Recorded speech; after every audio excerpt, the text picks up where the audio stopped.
Hey everyone, welcome back to 3D6 Down the Line. We are continuing on with our exclusive sneak preview of the unpublished starter adventure in the upcoming Dolmenwood tabletop role-playing game, which will be released soon, sometime in 2024. The name of the adventure is called the Redcap's Cauldron, and it is written by none other than the creator of both Old School Essentials and Dolmenwood, Gavin Norman, otherwise known as Necrotic Gnome. My name is John. I'm your referee for the evening. Going around the horn, we have a full house. Hi, I'm Mike. I'm playing Friar James Dogood with a strength of 5. Hi, I'm David. I'm playing Crumpwodler, the knight. I'm Matt. I'm playing everyone's favorite slow-talking mossling, Grimo Mossfurrow. I'm a bard. Bard. And according to my character sheet, I am playing the subtly threatening but childlike Glance Askew Gwillem, elf magician. Ooh. Yeah. And to be clear, David is a Bregel knight. He's one of the goat folk, sworn to House Mobrek. So one point of clarification that we wanted to make right off the bat is that with the latest version of the PDF that we have in our hands from the Kickstarter, the class that Matt is playing used to be known as a minstrel. However, Gavin has unofficially told us that that name will be taken out, and it's going to be replaced with Bard. Even though Bard is obviously a loaded term for anyone who's played any sort of D&D version over the years, the mechanics have not changed at all. It is still the minstrel mechanics, but it's just going to be called a Bard. So that is what we will be referring to Grimo as from now on. Anything else? More of a roadie, I think, than a genuine bard. Yeah, that's true. He aspires to be a Well, there is a long story that I should tell you about the history of bards. It's cool. All right, so last time we met this crazy crew, they had been hired by a sage to go to the Dark Mirror, which was a strange lake where the Chateau Mauves and the resident there, the sorceress Igraine, lives, in order to uncover a stolen cauldron that used to belong to the Duke who cherishes dreams, one of the fairy lords of Dolmenwood. It was stolen by one of his minions who went rogue, a Redcap. That's the name of the module. Unearthing the cauldron, they discovered that the cauldron was actually a portal to a strange, dreamlike world within the cauldron itself. And they entered in and quickly came into contact with a group of cat-headed caterpillars that were actually munching on a long table full of delicious provender. The Bregel Knight decided that being a knight, of course, he expected hospitality and helped himself to some food, and found out that the caterpillars didn't really like that. Some violence ensued, which was quickly quashed by what the apparent custodian of the cauldron, a Ser Wellow, a winged manticore wearing a paisley waistcoat, I should remind you, who genteelly and quietly basically told everyone to behave themselves and to not get into trouble. Which you took his advice. You headed north into what appears to be the kitchen, which has a bunch of animated Sorcerer's Apprentice-like tools and utensils that were busily preparing and stirring all manner of food in the kitchen. And you have been stymied by 2 doors in this kitchen. One is a giant cat's head, and was yowling at you. I believe that Friar Giles was taking point on this one. Where it licked its lips and it eyed you and it said, I need something solid to eat. You fed it some of your rations and it seemed to love that, but everything else you tried, it didn't like at all. And on the eastern side was a regular door with a plaque on it, but that was in the shape of a brass plaque that was in the shape of a wine bottle, which appears to be locked. Does it actually have a doorknob or... Mm-hmm. Like there's a keyhole? Yep, sure is. Yep. Can I look through a keyhole? Just a normal door. I can't really see anything. Yeah. All right. So that's where we are right now. It is. It's exactly 9 a.m. in the morning. 6 turns have passed since you've entered the cauldron. Of course, it's 9 a.m. in Dolmenwood. you are no longer in Dolmenwood. So just be aware of that time can play tricks upon mortals when they step into fairy. I'm not immortal. I guess you're good then. Yeah, you're totally fine. I'm playing tricks on time. I would like to make a humble request that John minimize the creepy cat interaction. I'm afraid I can't obey that order, that request. So the room right now, it's kind of chaotic, right? So there's a bunch of stuff that's moving around. You know that should you try to traverse the room, there's a decent chance that you might just get thwacked by a big spoon or ladle or something like that. But you guys are sort of spread around the edges of the room, avoiding that for the nonce. I believe Glance Askew is at the wine door. Yes. Friar Jimes is at the cat door, and Sir Crump and Grimo, I believe, are sort of near the entrance to the room in the south. So, gentlemen, I would like to point out that in the previous episode, John did not refer to it as a cat door. Therefore, we can make the supposition that it is indeed a door of some sort and not just an animated statue to eat us. Well, I do remember him describing it as it didn't look like a space that a person could fit into. I did jam my head in stuck my head in there. Yeah. Yeah, so the mouth itself, when it's open, is 3 feet wide with fangs, but the whole cat face on the wall is like 8 feet tall, and it's carved from stone. And quick question: when Mr. Jimes, Friar Jimes, sorry, would put the rations in the mouth, did it like chew them thoroughly, or did it? Yeah, it closes its mouth and like chews. It actually and it opens it back up. Oh. Yeah. So maybe we don't want to put Mike in there. Important thing, and I hope I said this last episode. If I didn't, I apologize. Yeah. Mike, you got big head. We have a Mike Zoom. Oh, nice. In the nongs. Welcome to Big Head mode, Mike. So it is. How do you avoid this? What is this? I'm not telling you. I'm not telling you. The I'm realm gonna of relish fairy this. is a strange place. Amazing. Welcome to the club.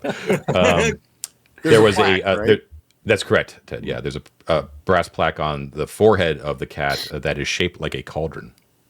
And you were told by Ser Wellow, vaguely, that the two cauldrons within this cauldron are both to the north. The cauldron of places and the cauldron of riches. And remember, your goal, what the sage wants you to do is to find his lost dream, which was a dream of his map of the moon. Which is a pretty cool thing. All right. So I'm at this door. I think if you recall last time, I splashed wine on it. I think I touched the wine bottle to the door. Nothing happened. I can't see through the keyhole. The doorknob is actually physically locked, right? Physically locked, yeah. Yep. So what if I don't know if I've touched the plaque, if I touch it or press it or like trace it with my finger, anything like that. Nothing seems to happen. I actually have an idea. What if you were to turn the plaque like a bottle of wine is pouring? Like try to twist it. Ooh. And Does see it if seem like a movable plaque at all? Is it fixed thoroughly or? You try to do it? Sure. It does not work. Oh, Yeah. damn. What if I Such a put good wine idea, though. right on the plaque? Touch the plaque with the wine bottle. Pour wine on the plaque. Nothing happens. All right. I'll drink some wine in front of the door. Tastes good. I'm going to start vocally whining about the door not being open and see if anything happens. Why won't the door open? Nothing happens. Don't forget too that the whole place is ringed with cupboards of all sorts. That you opened one, I think, but you haven't done a thorough search. And just for the audience out there, don't forget too that you guys are very vivid and sharp, but your colors have basically dissipated, right? Like you're almost black and white, where the colors all around you of everything else are very, very striking and vibrant, but everything is hazy and ill-defined.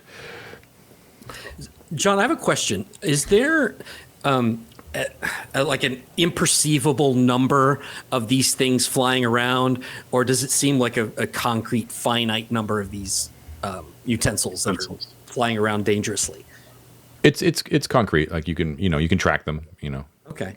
I would like to try something like I don't want to fight these things. I'm not going to take aggressive action, but I do have, let me just make sure I do. I thought I have a bedroll. I thought I had a large sack, but I don't. I have a bedroll. I'm going to try to just like, if I see one coming by, I want to like try to catch it like in my bedroll, like softly, like catch it and see if I can capture the thing.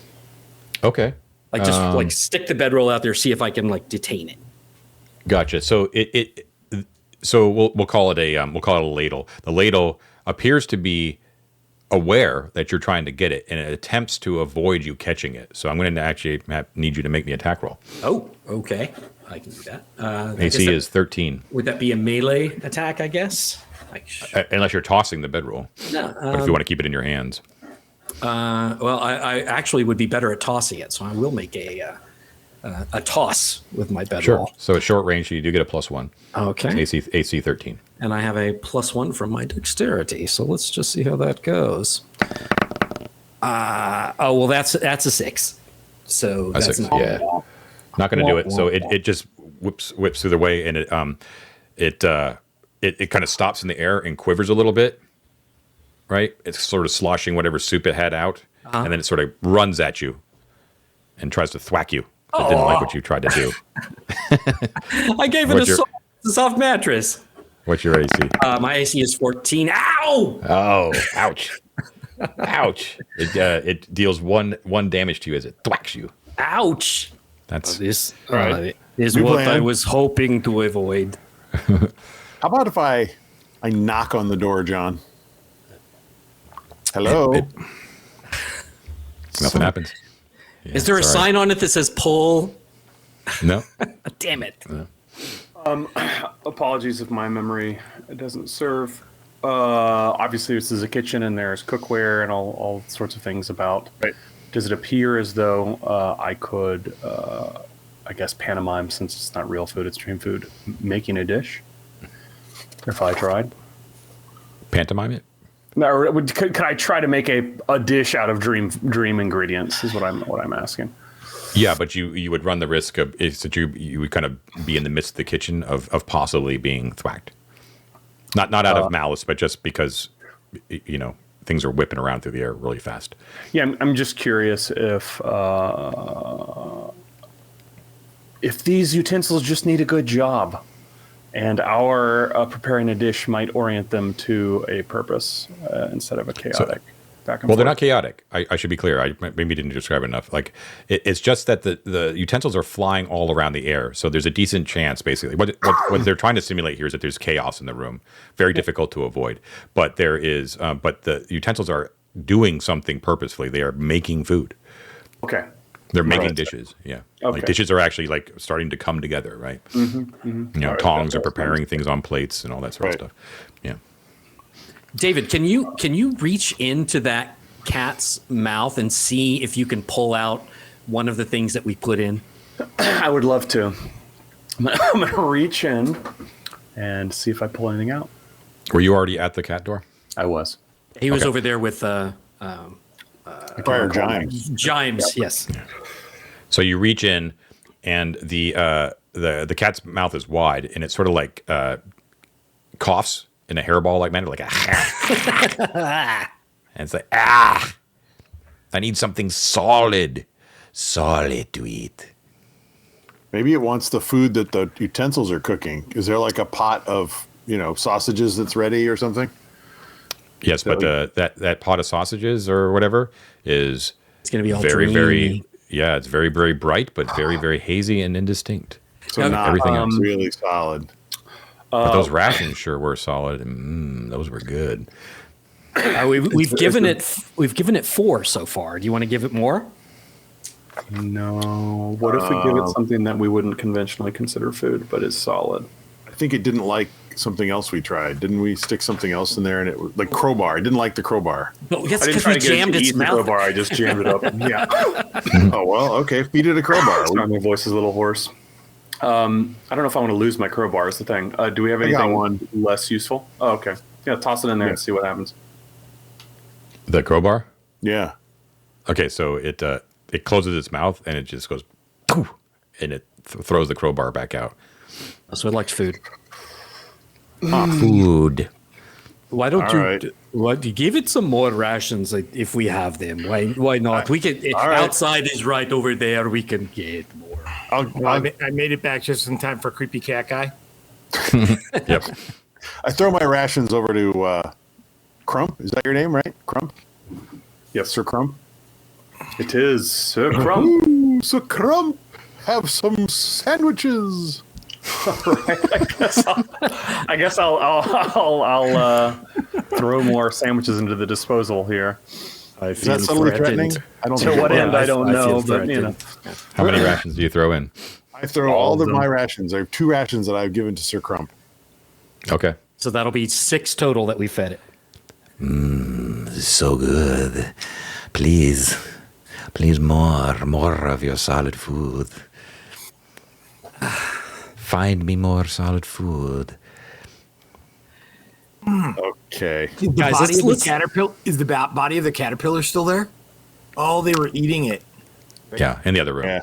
All right. That's it. I'm going old school. I get out my crowbar and I'm going to go to town on this door. I'm tired of this. You're wailing on it? Well, I pull out my crowbar and I'm going to start trying to pry open the wine door. Oh, probably the wine door. Okay, I thought you were going to start beating that cat. I support that. I mean, I thought about it, but no, I'm not moving amongst the utensils again. I'm going to stay here at the wine door and I'm going to try and crowbar this thing. Sure. Guys, Okay, I'm gonna so- go Noodly tuck in. elf arms. I'm gonna go tuck in that kid. I'll come back when Ted's dead. Okay. Thanks. Okay, so in this game, stuck doors are breaking left doors breaking open. Successful strength check. The use of a tool. They actually point out a crowbar. Lovely. Yeah. And 1 turn of effort. Does the tool modify so- the roll? It means like you can't do it without like Okay. a proper tool, but you have a proper tool, which is good. So you're going to do a strength check, glance askew, which means that you're going to roll a d6, but you're going to add your strength modifier to the d6. And for an ability check, which this is, the target is actually 4 or Okay, higher. so I have no strength modifier. Okay, So so I just roll a straight d6. You have a 50% chance. All Right, right. 4 or higher. 4 or higher on my d6, which I am now rolling. I'm putting all my 500 years of elf frustrations into this. Sexual frustrations. Oh, I guess I was a duh. very peaceful, wise elf who wasn't frustrated at all. Yeah. My weak limbs feebly flail against this frustrating foe. Nice. Nice. And Yeah, so you guys can see Glance Askew frustratingly tried to rip open the door, but I to think I little will avail. dramatically lean on the door and threaten it with all sorts of horrible tortures if it doesn't yield to my crowbar. It tells you perhaps you need a key, and like a little like magical arrow points to the keyhole. This is how we open doors in Dreamland. Maybe there's a key in one of these cabinets. No, for a moment I thought the door was really talking to me. It's that kind of module, right? All right. Are there any cupboards within reach of me without getting pummeled? Yeah, there is actually. Yeah. Drawers, anything. I'm going to start rooting around for keys or Okay. Okay. So first of all, a turn went by for what you guys have done so far. Give me a second here. This is Don't mind me. embarrassing. And if you want to rummage around, it'll take another turn if you want to be really thorough. I say we start rummaging, guys. Yeah. I agree. For some reason, I John- thought that the keyhole didn't exist, and it was purely wine that like unlocked it by. That mystical was, yeah, I means. Didn't thought realize for there was an sure actual this was a keyhole. wine-related door, but I've been stymied. So let's try it. And old school failed me, so now we're just gonna have to go to the basics. Can I ask John if a passing utensil, one that's not sharp, preferably, it goes flying by, I'm not in its path, can I reach out and grab it? Oh, we already had this little problem, didn't we? Yeah, right when you were gone, Grimo tried the exact same thing. Okay. You could definitely try to do it. should It totally requires do an it, attack Mike. roll. Definitely do it. Oh, big Mike. Son of a bitch. That's amazing. David, Matt what can. causes that? Do you know? Wait, we don't have the time to go through it right now. Grimo attempted to do the same thing and had to make an attack roll and missed. And then the utensil actually defended itself and managed to damage Grimo a little bit. Ooh, then I'm definitely not doing that with my 3 hit points or whatever I have. Okay, so everyone's searching cabinets? Is that what I'm hearing? Drawers, looking underneath, taped underneath the bottom of the table. Okay, along so the top of the lintel of the door, anything. Since all of you guys are searching, and you're being very thorough about it and taking a turn, you find mostly in the cupboards, you find bags of like vegetables, like onions and carrots and potatoes. However, I assume they're all sort of ghostly, right? They are, yeah. Everything's, yeah. Unless I say otherwise. Everything, so it's not only you, but everything you're carrying that you brought in with you is also very, very sharp, but lost its color, desaturated. Okay. After a thorough search, glance askew, in one of the drawers that was near you, it happens to be a silverware drawer. When you open up the drawer, all of the silverware leaps up and out, divides itself into table settings, right? So like a fork, a spoon, and a knife basically kind of joined together. And they all start to sort of arrange themselves on the counter as if they are about to be set for dinner. When the drawer is empty, you see that in like the little divider that is in the drawer that separates the utensils, underneath where the spoons were, let's say, there's a small key. Ooh. I shall remove the key. And Could we have made that more difficult? I don't know why searching the drawers wasn't the first thing we did, but it's Dream World, guys. We're trying to do radically different things, all right? Yeah, I get it. Absolutely. I was trying to think like I was in a dream. I love how you're automatically assuming that this key is for this door. I love the optimism. That's great. Hey, Optimism. pipe down. I will, with a flourish and a childlike giggle, I will attempt to open the door with the key. Click, and it does indeed open. When you open the door, it swings inward into the beyond, and beyond is dark. Actually, the light from the kitchen itself does sort of stream down, and you see that it is illuminating the top few steps that appears to go directly downward towards the east. And remember, in the map here, which I'm about to switch to for the audience, the map here, these are 5-foot squares. Okay, so it is a 10-foot wide staircase going directly east. And it goes down for 15 feet, and I'm not going to give you any more because you're not shining. You're only using the light from the room to look down there. And this is stairs down? It's stairs down, correct. After 15 feet, it appears to open up into a room, but you can't get any details unless you move down. All right. Or shine some light. I will bow to my comrades, point at the door, light my torch, put my backpack back on, and go into the staircase. Okay, so mark the torch. And your flickering torch, which once again, the torch light itself doesn't have that warm, fiery tone. It's more like a cool blue tone, right? But it clearly illuminates, which is kind of interesting. It's a weird sort of effect where your very clear light illuminates the haziness of everything around you as you kind of descend the steps, if you understand what I'm saying. Always try to keep in mind that general environment. Yeah, Mike. Yeah. 2 things. Number 1, when I'm leaving the cat and snaking around to get to that other door, I give it a little, screw you, cat. And then I look at his lantern. Is that what this is? It is if you're in the right area of the world. Okay. That's the religious screw you. Yeah. Yeah. And I look at your torch disdainfully, and I pull out a lantern. Oh, you went up to Glance Askew. It's how civilized people do in the mortal world, all right? I will light the lantern, and I will carry the lantern, since I am useless in combat. Useless. I am similarly useless, but I will have a torch in my hand. Draw my weapon and smite any who get in the way. There we go. So who's going down first? Is Sir Crump? Well, I've already stepped in. I just want to go down the stairs to the bottom of the staircase. Glance Askew is taking the initiative. I love it. Okay. Yeah. So before everyone can shuttle in there, Glance Askew is, I've got it. and moves down. You move down 15 feet using your torch, and supplemented from behind you from that mortal man's lantern. It opens up into a square cellar, which appears to be a wine cellar of sorts. Go figure. It is 30 foot square. You are entering in directly in the middle of the western part of that room.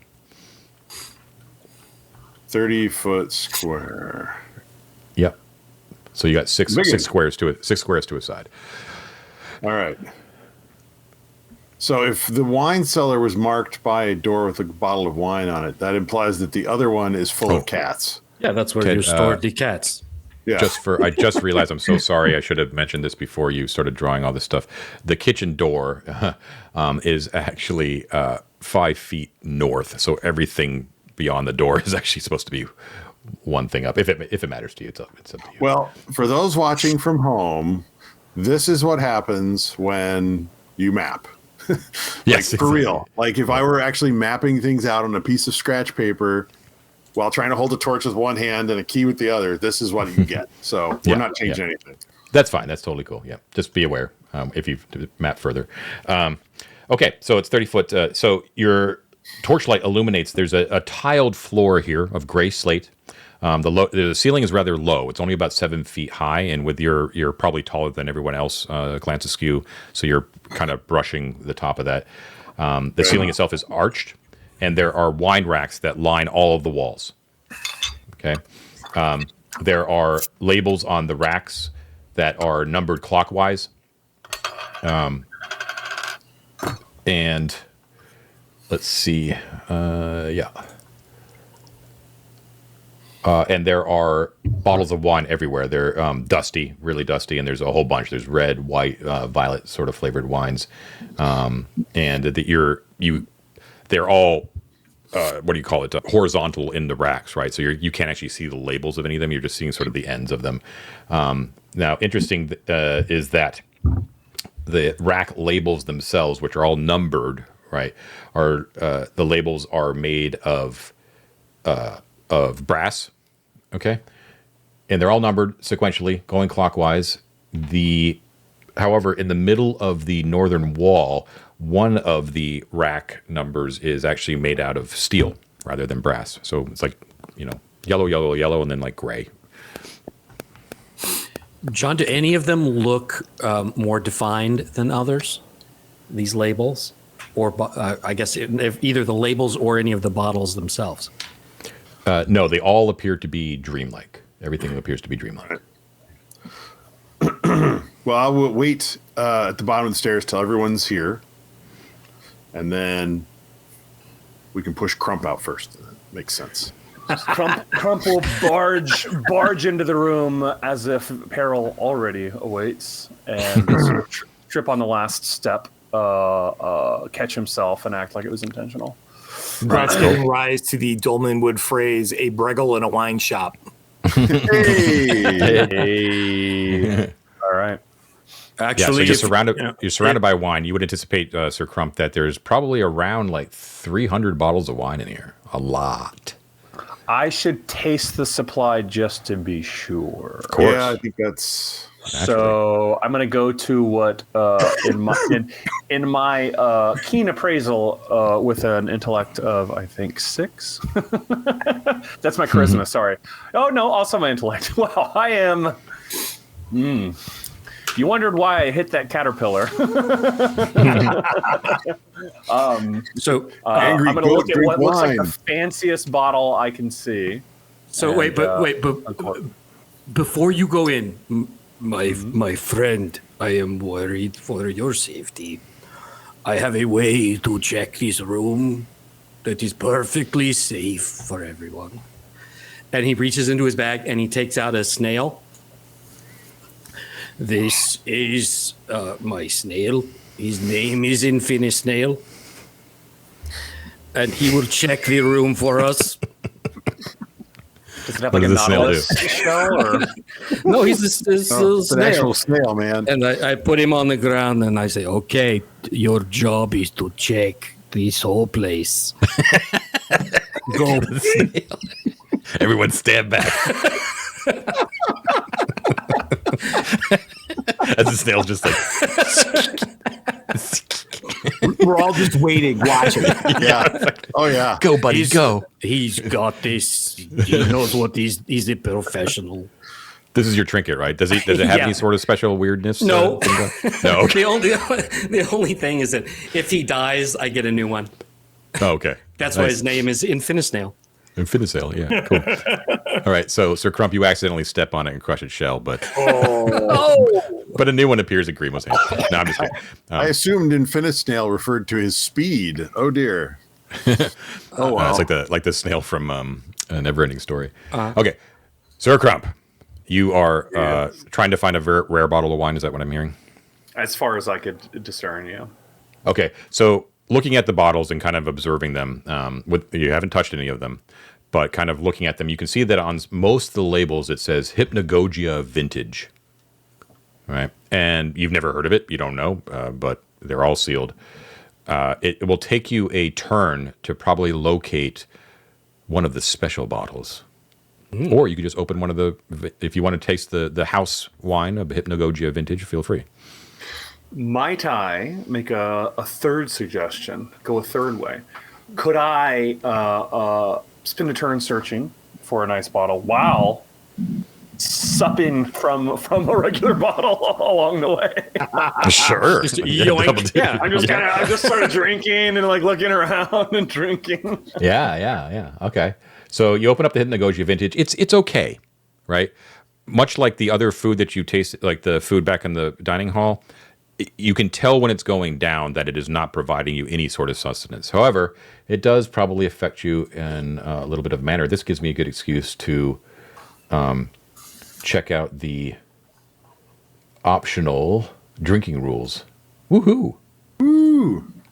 Love it. Inebriation. Excellent. Should we go for it? This is an optional rule, but could be fun. Do it. Want to try Let's it? do I think a drunken goat armed to the teeth is a great idea. Awesome. Okay.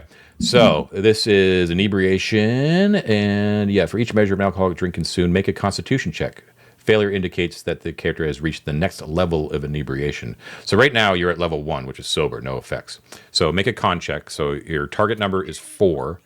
You're going to roll a d6 and you're going to add or subtract your con modifier to that roll. And you're attempting to hit 4. All right, I rolled a 2. A 2. And I have a +1, so I did not hit the mark. All right. So you have failed. So you have become tipsy from drinking the Hypnagogia Vintage. The effects of the beverage start to become appreciable. You're going to suffer -1 to attack rolls. Oh, Yeah. So sobering up, unless you have some sort of magical means or some sort of way to speed it up, naturally sobering up means you have to cease drinking, obviously, and you lose 1 level of inebriation every 2 hours. Well, I don't intend to cease drinking, so I love it. Love it. how much do I drink before I get a bonus to my attributes? or wait, when you Well- drink, do you think you have a bonus, but it's actually a penalty? Gavin has thought of this, and there, depending on how hard you want to go, Sir Crump, you will find out exactly what that is. But in the meantime, you've drank enough while you're kind of wandering around with a bottle, and then you're searching around for a special bottle, and you find one because you said you're going to spend a turn, right? Yes. Okay, cool. So roll me a d6, please. I will do that. That is another 2. Oh, you found a good one. You, with your eagle eyes, you have heard tale of this very special admixture, but it's only in some of the farthest reaches of Dolmenwood can you actually find it. This is, and your eyes go wide as you see it. This is the famed Golden Espinthion. Extremely rare. Extremely rare. It's a legendary draft said to be only distilled in Fairy. In fact, Glantis, you would probably know this relatively well. Not that even you wouldn't be able to get your hands on it very often. Right. It has a rich golden hue, which is probably what made it stand out to you, Sir Crump. Glimmering with motes of silvery radiance. I'm going to uncork it and have a sip. Oh, damn. Okay, it's exquisite, especially when compared to the Hypnagogia Vintage, which was already pretty good, but this is, it's It's just absolutely divine. Did you say it's distilled? Did you say that it's distilled? Distilled, yeah. Mm-hmm. Oh my. Yeah. So, a state of sublime joviality drapes over you, Sir Crump. You rejoice in debate with your companions, and you are completely at peace with the world. Ooh. Complete euphoric state of just like everything, a complete Zen state of everything is awesome. I am good. I am good. My name is Crump Wuldler. Wulder. I can't pronounce it very well. Wolder. It is a tough one. A Wolder is a person who comes from the high wold. Which tracks. He's definitely high wold now. Oh, listen. I was a shorthorn before drinking this draft, but let's just say the horns are tumescent, my friends. Oh, geez. First it was fekin, now it's tumescent. Oh my god. Okay, what are the rest of you guys doing while Sir Crump is getting wasted? He's like going around to all the wine things, right? I am curious about the one that looks different, the one that had this steel label. Okay. Can we maybe we go together? One of us can check the steel label thing, and the other can check the. I'll check the top shelf. You check the bottom shelf. How I am disturbed by your tone of voice, but yes, I feel the same. We all disturb each other. Okay. You take the high road. I'll take the low road. I'll check the bottles. You check the. You're just looking, not touching. Oh no, I'm touching. Yeah. Twist some bottles, look around behind them. Okay, so the bottles appear to be normal. They're all Hypnagogia vintage, unless you want to look, spend a lot of time searching for something more rare. However, when you're kind of moving stuff around, you notice that the rack itself, the one that is labeled with the steel plaque, appears to move a little bit. Like it doesn't appear to be steady on the floor. Kind of like our friend Crump.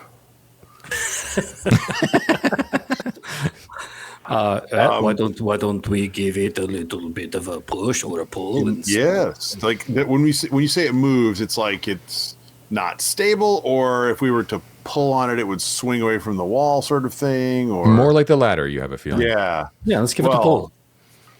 I say we give it a flourish and give it a pull. Do bottles go crashing to the ground when they do that? if you're careful, I assume. No, I don't intend to be reckless about it. You know. Okay.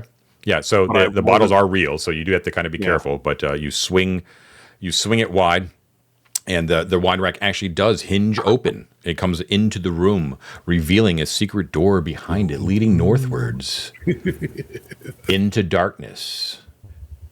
I have a torch. But Glances has a torch, and illuminating 30 feet beyond him, you can see that it enters into a circular chamber from which you are entering from the exact southern point of it. And the chamber itself is 1, 2, 3, 4, 5. Wait, 1, 2, 3. Actually, I wrote it down because I'm smart. 30-foot diameter room. You're coming in directly from the center of it. However, there is a 10-foot wide passageway that leads off the eastern side, going directly east, which ends at a door. 10 foot wide. How long? Just 5 feet. Okay, actually, I want to put that right there. Now, glance askew. When you shine your torch in there, the first thing that you see is glimmering and reflecting in your torchlight, hazily, of course, is a bronze tiled floor. Okay, so it's like sheet metal, right? Like on the ground, deep, rich color. The ceiling itself is domed with wooden beams, and in the center of this chamber is a black cauldron. There is shimmering water that's right at the lip of that cauldron, and there are grinning face engravings around the base of it. Leaning against the cauldron, there is a 3-foot-long pewter rod. Like it looks like silver, but you can tell it's like pewter. And on the hanging on the northern and southern wall, so right near where you're coming through, there are 2 tapestries. Hanging on the northern and southern wall? Mm-hmm. Is it like hanging straight down, or is it like curved to follow the wall? It's curved to follow the wall. In fact, I would probably say, it's my mistake because I probably should have read the entire description before I said anything, but you probably would have to like push the tapestry aside in order to get into the room. Do you understand what I'm saying? Which I will absolutely do. Yeah. So something like that. You got it, Ted. I got to show the audience, of course. There you go. Yep. Okay. And you say this cauldron is brimming. Brimming, and it appears to be water, like not Right. some sort of How eye large of, is eye of it Newt again? sort of thing.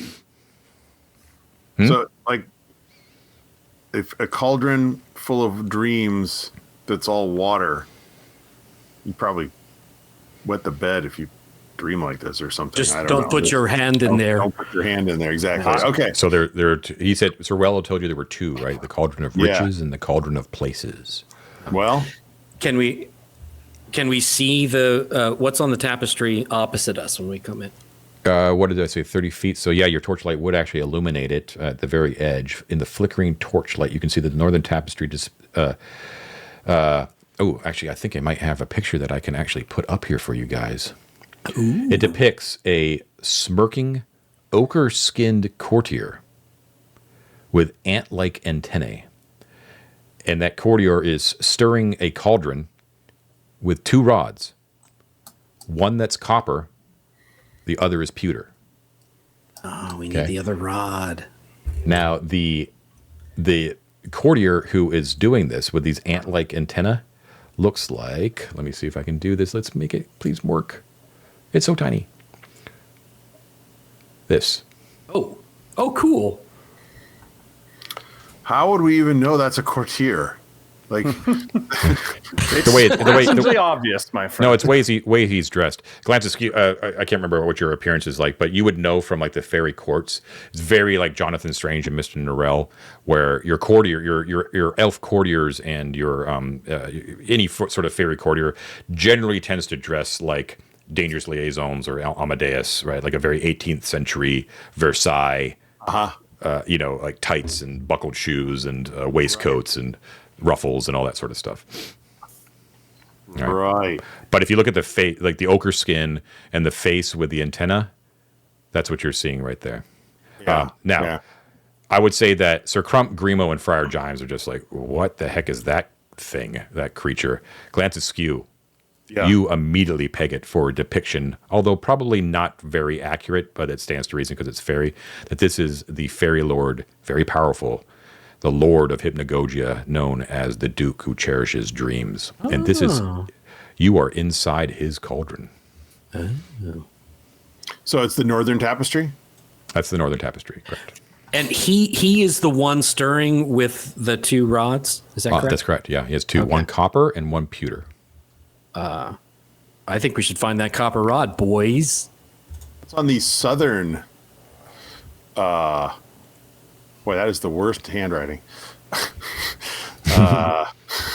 What's on the southern tapestry? I'll turn around and look at it. So you step into the room? Oh, absolutely. You sure? Yeah. You know me too well, Ted.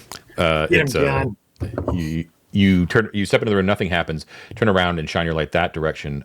You see that, strangely enough, the south tapestry depicts purple wolves drinking wine. It's like they're almost like anthropomorphic wolves, like kind of sitting like humans, like in a that famous dog playing poker. cards? Yeah, like that. Except they're purple wolves and they're all sitting around a table, but they're drinking wine. Gentlemen, who's interested in getting the cat drunk? Fun idea. A drunken cat might have a lulling mouth, but not to That swallow sounds you. gross. Yeah, I that's didn't mean it. I didn't mean You're anything making it in a weird. gross way. yeah. But is any of this wine solid? Yeah, that was going to It's be my the real point. wine. I thought that was the whole thing. Is it's actual wine? No, It all has that fuzzy. Yeah, we're in a the, dream. the opposite. Okay, so we've got a pewter rod. We want a copper rod. The other thing I was wondering about is Right back to the dog sitter just got here. Sorry. Okay. The cauldron on the cat's head in the kitchen. Well, we haven't figured out how to get that thing open or get in there, but I'm wondering if like we'll find the key to that cat down here somewhere. We just have to be thinking about that. Is all I want to say. Okay, yeah. Mike? Can I sniff the liquid in the cauldron? Sure. When you actually approach, so Friar, when you actually approach the cauldron and gaze upon it before sipping on it, you see something in that water. Praise God. Very, very much like the Mirror of Galadriel sort of thing, right? Let's see. So let me just make sure I'm saying this right. Give me a second. Yeah. So you see inside a scene, it's a vault, and there are two open chests within that vault where gold is spilling from them. Lots and lots of gold pieces. Riches. The chests are emblazoned with some heraldry that I think all of you would recognize, and I'm going to put it up here. At least all your characters would recognize. Jesus, it's so small, I need to zoom in order to even get the handles. Okay. So you see this symbol, which is the coat of arms of one of the great noble houses of Dolmenwood, known as House Gillifer. House Gillifer is known to be the probably the closest geographically. Their realm in Dolmenwood is relatively nearby to the southwest, and their main manor is known as the Hall of Sleep. Oh, appropriate. Okay. They are a human noble house, but rumors abound across Dolmenwood that because of their sort of vibe is that they're sort of, everything's fine and everyone's quiet, and people think that the House Gillifer has some sort of alliance with the Duke who cherishes dreams, and possibly with the sorceress herself. John, how are these tapestries hung? Are they? Is there like a rod up there with like? Yeah, there's like a rod, like a curved rod. All right. Are any of them copper? No. Okay. Good question though. I'm curious. I'm going to walk over and without touching anything, I'm going to use some of the stuff that I have. What do I have? I'm going to use my fiddle.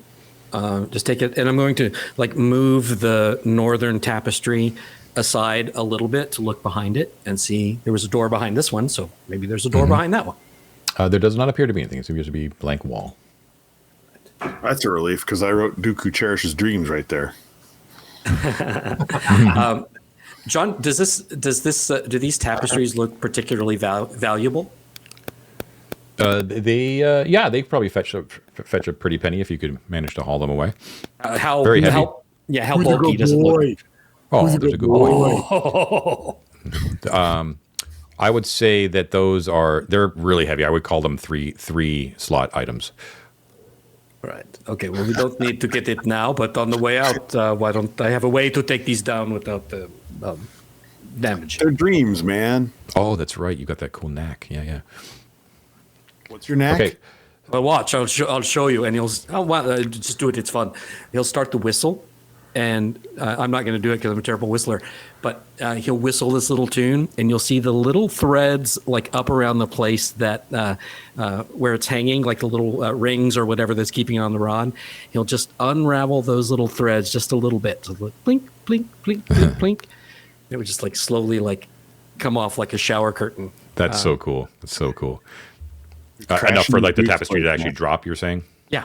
Yeah, okay, yeah. So it does. It works, and it drops to the ground. I'm going to say a turn goes by from exploring. All right. And I'll fold it up. I'm not going to carry it now, but fold it up and put it in a nice neat pile. We can grab it later. Did anyone die? Not yet. No deaths yet? Oh, okay, so I'm trying. Friar, you were at the cauldron, so you see that scene of this vault with the riches and the house Gillifer and all that kind of stuff. Now you said that you were going to try to taste it, but having seen I that, said sniff. sniff. Okay, Sniff. sorry. Yeah, so it doesn't smell like anything. I'm going to take the rod Okay. and I'm going to try and use it to poke the treasure. Okay, so you insert the rod. The natural ripples occur. A little bit of water spills over and all that kind of stuff. And when you insert the rod, the scene still remains the same. Okay. And when you try to poke and you're sort of stirring the cauldron a little bit, like motion of the rod, the scene actually morphs into a different scene. This time it's a study. And there is a desk in the middle of the study, and there are 3 scrolls with strange arcane writing on them laid out on that desk. Summon the elf and have him and point. Yes. You're creepy too. Okay, can you read this? Can you read the writing on those scrolls? Yes, I shall gaze deep within the waters of the cauldron and look closely at the scrolls. So it appears to be from a distance, far enough that you can make out that it is definitely arcane language, but you cannot make out exactly its contents. Arcane, ancient knowledge. What if Just reach in and grab one. I'm going to reach in and grab one, or attempt to? Yes. I love it when you do the things I suggest. I was thinking it anyway, because let's test what's going on around here. You put your slim, ruffled arm into the water, and it disturbs the scene a little bit, but it doesn't change. And your arm pulls out just being wet, and now you are sodden up to your elbow. I'm unable to grasp anything. Yeah, it just felt like water in the cauldron. Cold water. You didn't get in deep enough. Try again. How far away does this scene look? Like 10 feet, 20 feet? Yeah, it's like 10 feet-ish. Yeah, it's sort of. It's sort of like if you were. So far, it's been 2 rooms, right? A vault and a study, and it's almost as if you were like a surveillance camera in the corner of the room, looking down on the room. If you want to. Okay. Yeah.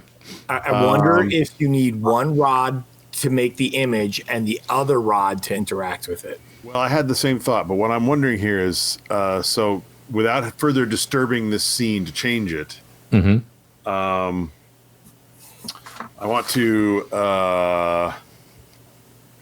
let's see, I'll take the hammer out of my pack. Okay. And carefully, so not to ripple, drop it into the cauldron to see if it, appears in the scene. I understand what you mean. Yeah, it does not appear in the scene. If I shift the light a little bit, can I just see the hammer line at the bottom of the cauldron, or does it just vanish? It appears to vanish.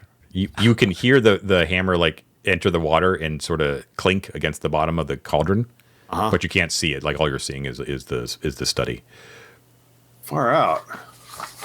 How is it so deep? Could he feel when he stuck his arm in? Could he feel the bottom?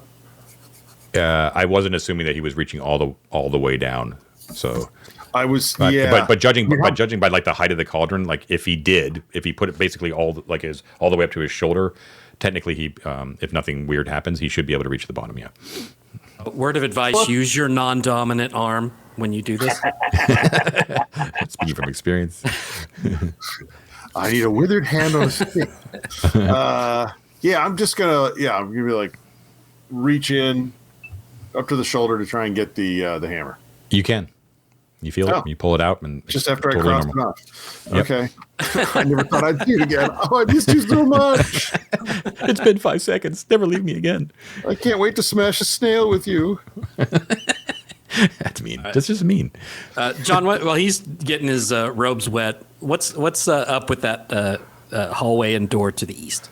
The door to the east. Okay.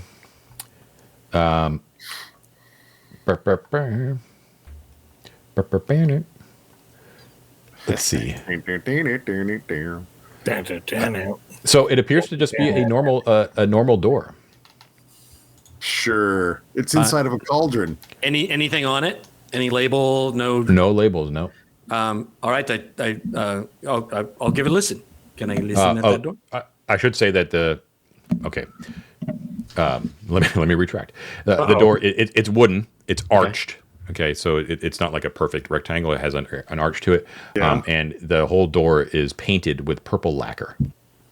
Oh, that's the best kind. That's I not should have normal. known that Gavin actually made the door actually something kind of cool. Come on, John. Like, what was I thinking? Yeah. So I'll just press my mossy ear up there and give a listen. Okay. So you can okay. So let's do a listen check. So this is going to be target 6 on a d6. I actually have 5 listen. Oh, okay. So okay, here we go. Ba-boom. Oh, that's a 6, John. Oh, that's a snap. Okay, so you're going to take a turn, which don't mind me. You can clearly hear through the door. You hear steady clanking, like armored boot prints moving beyond that door. And there's a little bit of a Doppler effect, like you can kind of hear them kind of coming closer and then moving further away, then coming closer and moving further away. Friend Grump, I think you have a buddy in here that you might want to meet. Is there a foe to vanquish? Shall I catch him unawares? Well, And I saddle up next to the door, ready to burst through. so I'm gonna I'll listen until the footsteps are like far away, Yeah, as you said they were like coming back and forth. yeah. So when they're at their farthest, now remember the Ser Wellow will be mad if you just start a fight. So remember, it reminds me of a joke. I'd love to hear it. I take more wine. I hand the wine over to him while he's trying to tell this joke. Have you been drinking this entire time, Sir Crump? Yes, of course. Then I need you to have. make me another roll, Constitution. All right, I'd love to. All right. I would love to do that for you. Constitution roll number 2 is a 5 + 1. That is 6. I am a steely. You are. You can handle it. A sentient keg. You're fine. You're fine. Okay, so you were saying you're waiting for they're further away, Grimo, and then what are you doing? Yeah, then I will open the door and you know Ta-da! gesture for him to come out. Jazz hands. Okay, so you open the door, and this room is actually lit. There are wood panels walls that are dark and polished, and there are dozens of portraits, all oil paintings in gilded frames that line the entire room. The room is 20 feet high with a vaulted ceiling with wooden beams, and it's lit by giant iron candelabras that are hung from the ceiling. Like big, heavy sort of things, right? There are suits of armor that are holding glaives, and they are flanking a door. And that door... Hold on a second. Gotta make sure I get the right door here. Oh, They're actually to either side of you. So you open the door, and they're actually on either side of you. Okay, and I'm sorry. They have their glaives like at the ready. They're holding them on the ground. I don't know why I can't sentries. Yes, like sentries. I don't know why I can't form the word. attention. Yeah. Yeah. What However, is the room, John? the room is precisely 30 feet east to west and 35 feet north to south, and you are entering in a door that straddles the 15 and 20 foot line on the western wall. 15 down. Yeah, from the north. Yeah, correct. Okay, so and then it's 5, 10, 15, 20, 25, 30, 35. 35 north to south. Yeah, and there is, however, a 10-foot wide passageway that leads directly southwards from the middle of the southern wall, ending in a door.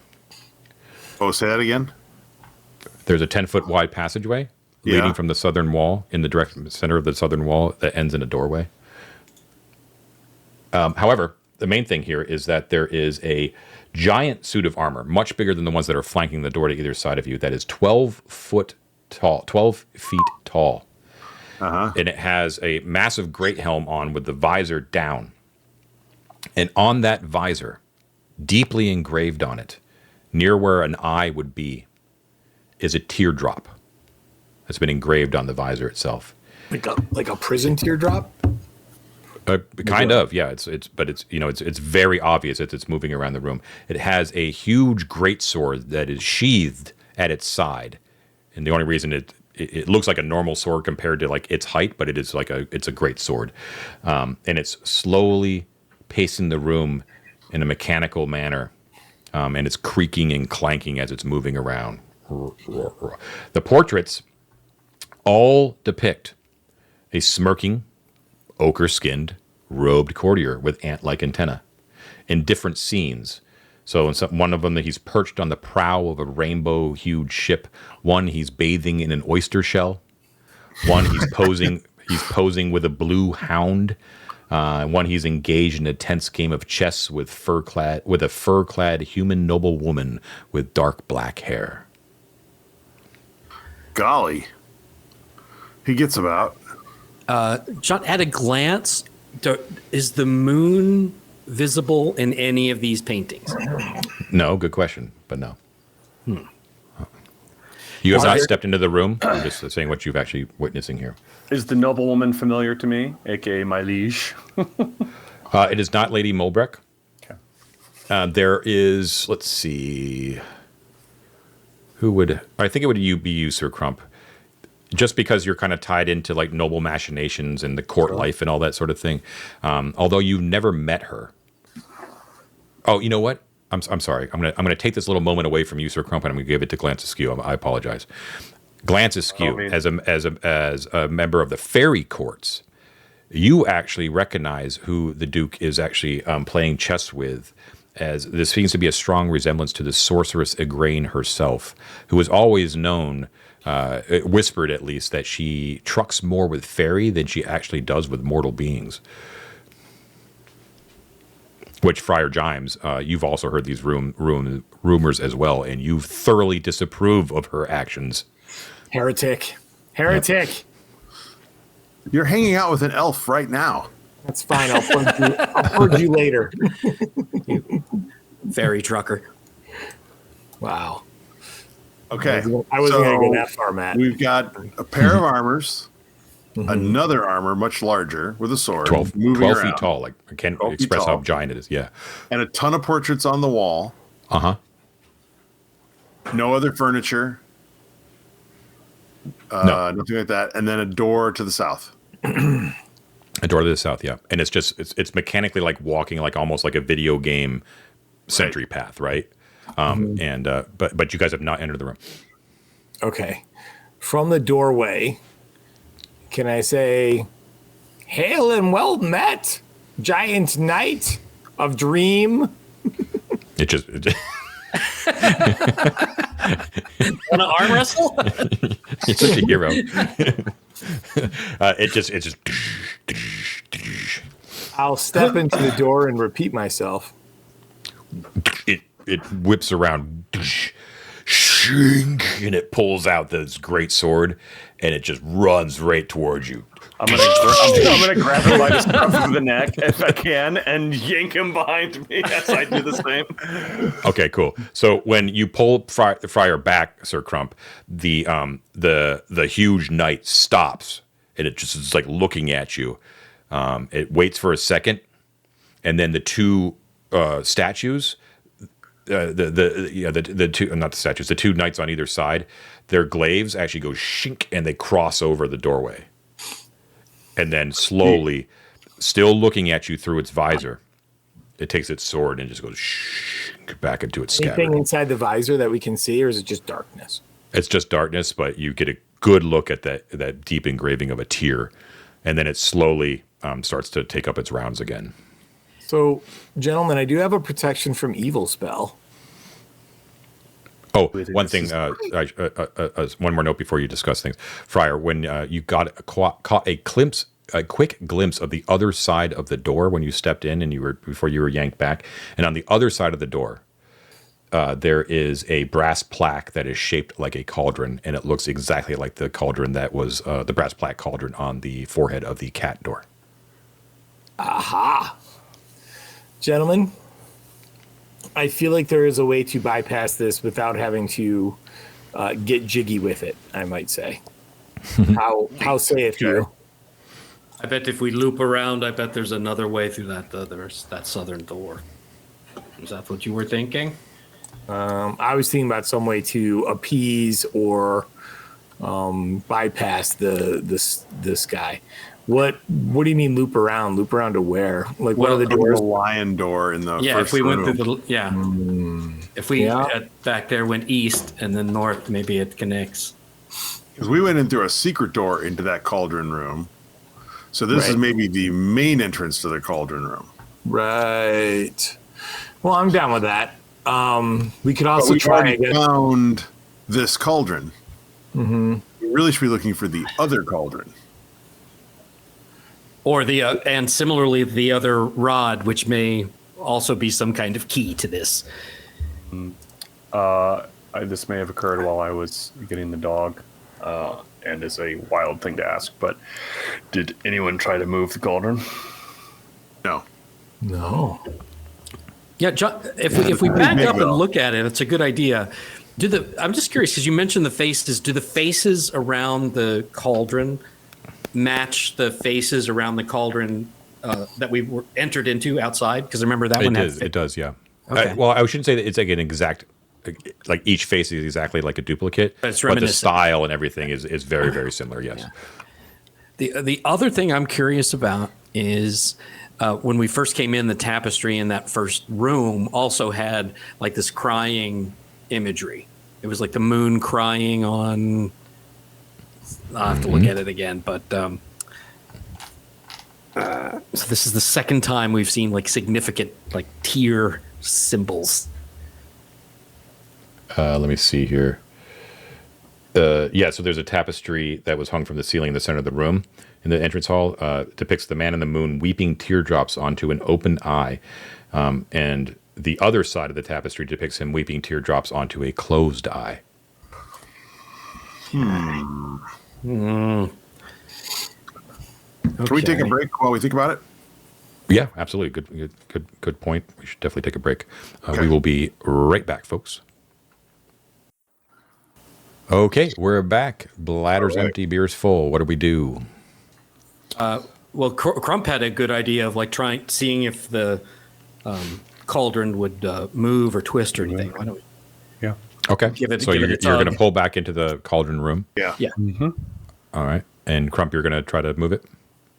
I would like to see if it is, movable. If I can shift it in any way. It looks like it's made out of like cast iron. Yeah, it's heavy. It's big, so it takes effort, but it does actually scrape along the ground slowly. You're sloshing water over the edge because the water's right at that level, But yeah, it does move very slowly. Can I tip it over? Would you like to? Yes. Now I'm just curious. There's no rhyme or reason to this other than that I think it'd be really interesting to try. So wait, before you do it, John, we've done a couple of things now to lower the water level. Like he's reached inside, we've stuck a couple things in. Did the water level fill back up to the top? No, it did not. No. I'm going to tip it over and spill it out. Okay, so the water spills out everywhere across the ground, underneath the doors, all that sort of stuff. Do we win? Now what's in the cauldron? Nothing. It's an empty cauldron. Oh, I think we broke it. Ruined it, David. Is there a hose and a spigot? I pour some of the wine into the cauldron. It's fine. It's fine. Interesting. I want to climb in the cauldron and inspect the interior. It looks like the interior of a normal cauldron. You look very much like a very well-dressed scullery maid.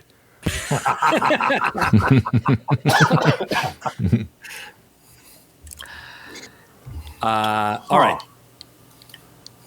I don't think the Duke is going to be happy. Oh, he might be. Maybe he was mad that his cauldron was full of water. Now what do you do? I say we back out and try one of the other doors. Yeah. Am I foolish, or shall we do this? No, I think. Well, we have to traverse the utensils in the kitchen. I'm going to go on my belly. I'm going to do it, but I'm going to go on my belly through the kitchen.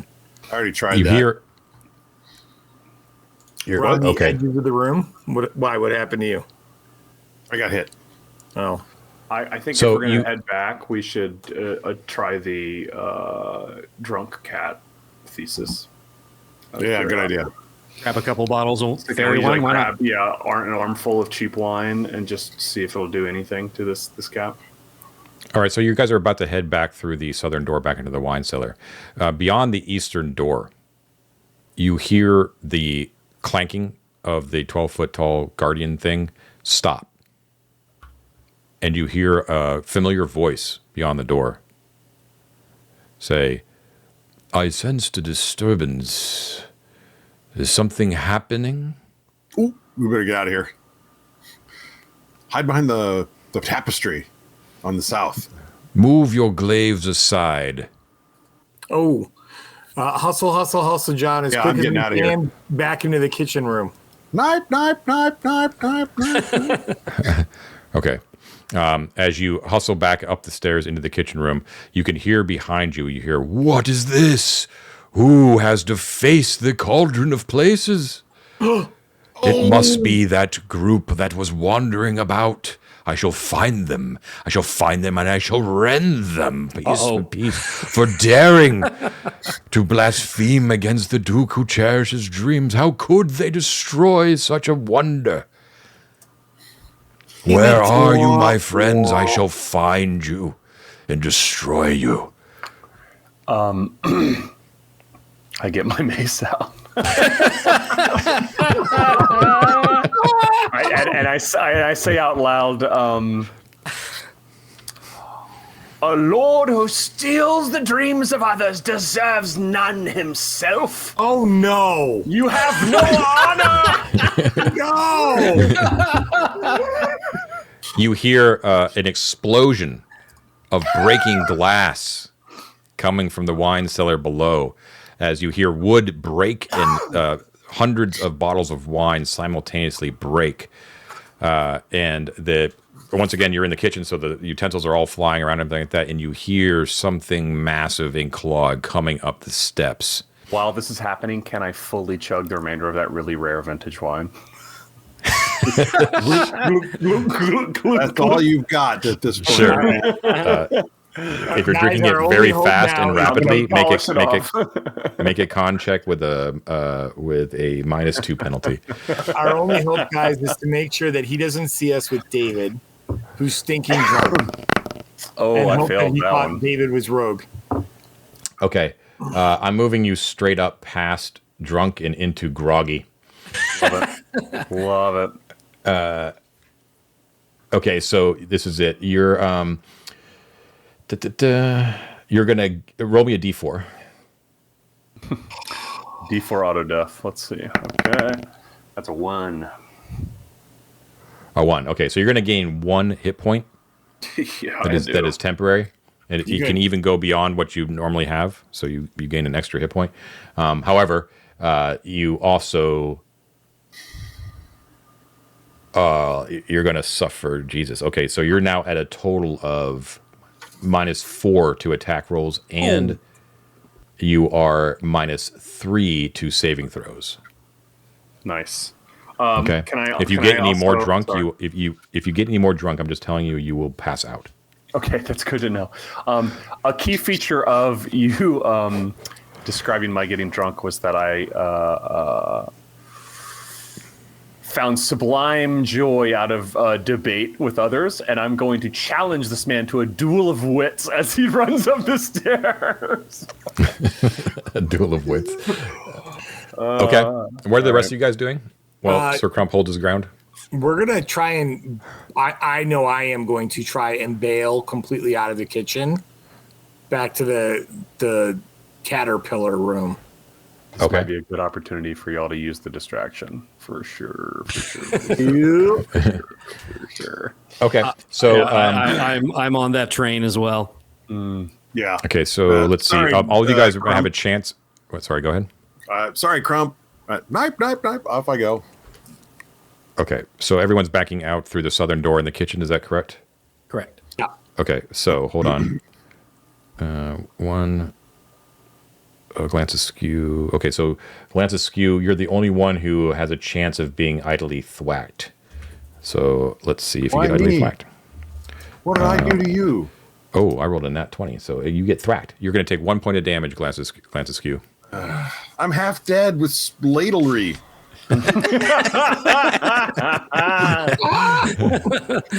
Your Okay. one weakness. The rest of you are able to backtrack out of the room into the dining hall. Now here, peace reigns basically as you enter into this here, and the food is there. The caterpillars those that remain are still sitting there eating, and they slowly look around. You can kind of hear them purring with their orange and green fur, and they just the same way that when you came in from the other direction, they kind of look in that direction. And they're just like. And they go back to leaning down and eating. Meanwhile, Ser Wellow races up the wine cellar stairs into the kitchen where Sir Crump is facing him, basically just tottering around, like, barely holding his ground. You are You're muted, muted. Sir Crump. Every chivalrous noble knows that a code must be observed in our deeds, and therefore you must beat me in words, not force. So he's barreling up, and you can see his face is like it's changed completely from that refined sort of gentleman with a mane around him into like a fearsome rictus of snarling. Death. Yeah, exactly. And he comes up and he's like, "You speak to me of a code? You mean the code that says while in a fairy lord's domain that you harm it not, and you decide to spill over deliberately the cauldron of places? Oh, that was your I should have clumsy you night. quartered and fed to my caterpillars in 7 pieces." I had the noble goal, as any knight of my kind would, of freeing the dreams that you have captured from those who did not give them willingly. Did you You know your speak of lord what you do has not dreams that know. are not his own? He steals nothing. The dreams are his domain. They are his. He treasures them and keeps them, and you have scattered them about the floor, destroyed them.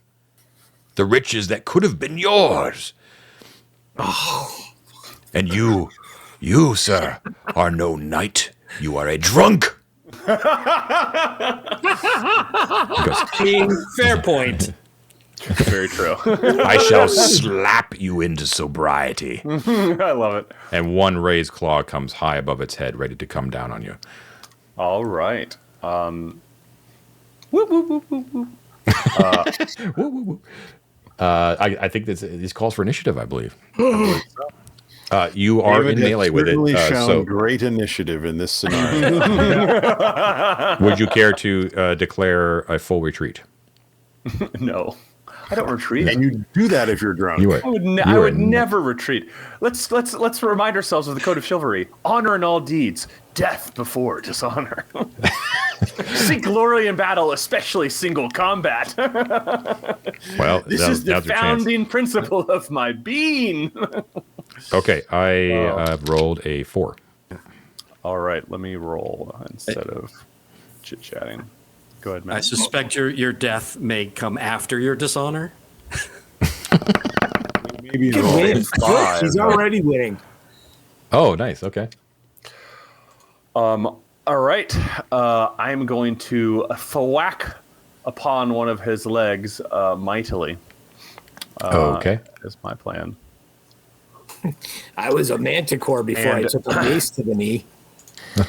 Is he chaotic by chance? Because my moon sign gives me a bonus against chaotic fae. I don't believe so, but let me check. I would guess not if he's complaining. It is not, unfortunately. Sorry. No water on his Guess floor. Yeah. Sure, for sure. We call him he has the pedant alignment. Oh, Okay, so it's your turn. What do you do? I attack. Okay, it has an AC of 15. Lovely. Ooh, I sort of What'd you get? stumble 4? about. Yeah, I mean, I also have a -5 to attack right now, or -4 Does to he attack. hit? rather. Did No. he hit? You did not hit. It's not. Okay, so yeah, you attempt to swing wildly at it with the mace, and it just looks disdainfully at you as it swats you with a paw to try to sober you up. What's your AC? You're muted, David. I have an AC of 17. 17? Okay. It still managed to hit you. Quite all right. Okay, you're going to take 1 point of damage. And he slaps you across the face. You notice that he deliberately did not use his rending claws against you. It really did look like he was just trying to knock some sense into you. that was the temporary drunk hit point. So it might have actually worked. I think drunk as I am, I would recognize this gesture and say, perhaps I have been mistaken. You show honor even when you are the better, by not flaying me immediately. And I'll get down on a knee and say, were it your demand, I would happily clean your cauldron and refill it with dream water. Just let me know where to find the other dream water, and I can get it and fill it for you. You know what I mean? That is the least you can do, Ser Wellow. Well, behind you, you are in a kitchen, after all.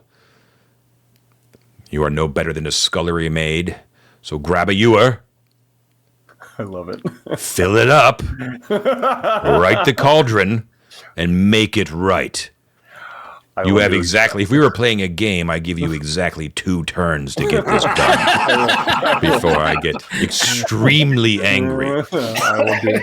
I will do. If you think this is me angry, you would be mistaken, Sir Crump. Look at me. Focus on me.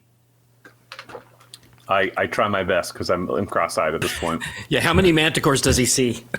Yeah, as he's kind of impressing upon you the need for this, like you see like his spiked tail curl around. Oh, right? alien style. And it sort of shakes a little bit like a rattlesnake, like to show how perturbed he is. And he says, I promise you, and his voice gets really low, I will tear you into 7 pieces and feed you each of those pieces to one of my caterpillars. And you will be aware of it the entire time.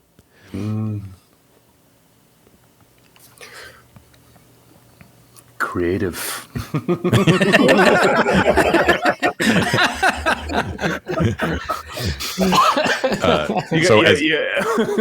That lateral thinking works real well in the world of dreams, doesn't it, my friend?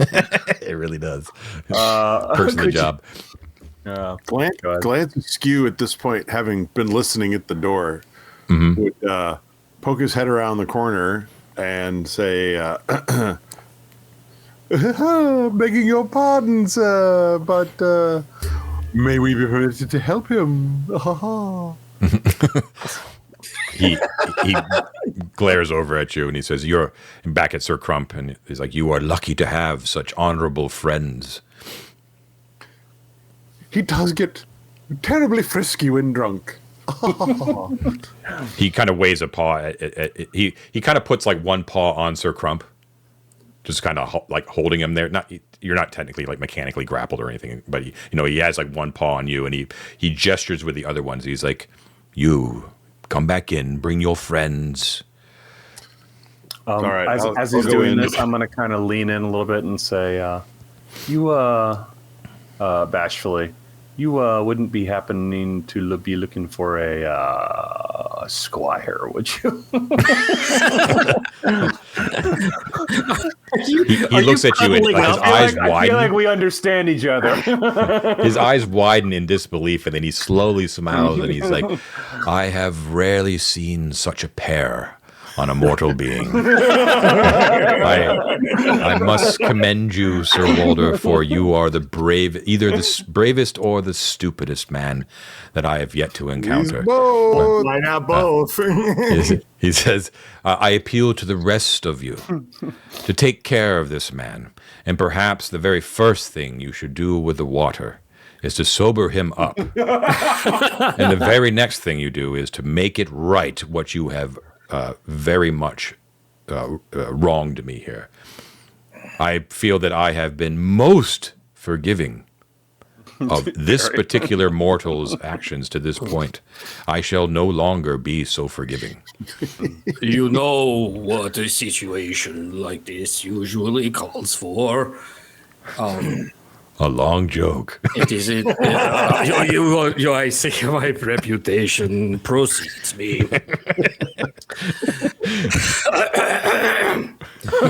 And then we all move on. Start hauling water down the stairs. My personal objective. Go ahead, sir. He's gonna start tuning his violin.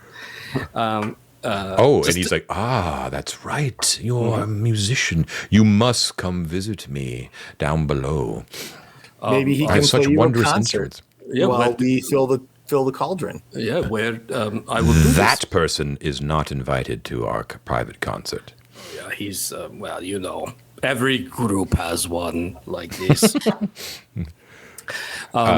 So he'll. So long story start short, are you going to obey his instructions, or he doesn't appear to be preventing you from going anywhere? So if you don't want to do that, you don't know what might happen. There's a source of water in the kitchen and in buckets, and I'll start hauling water.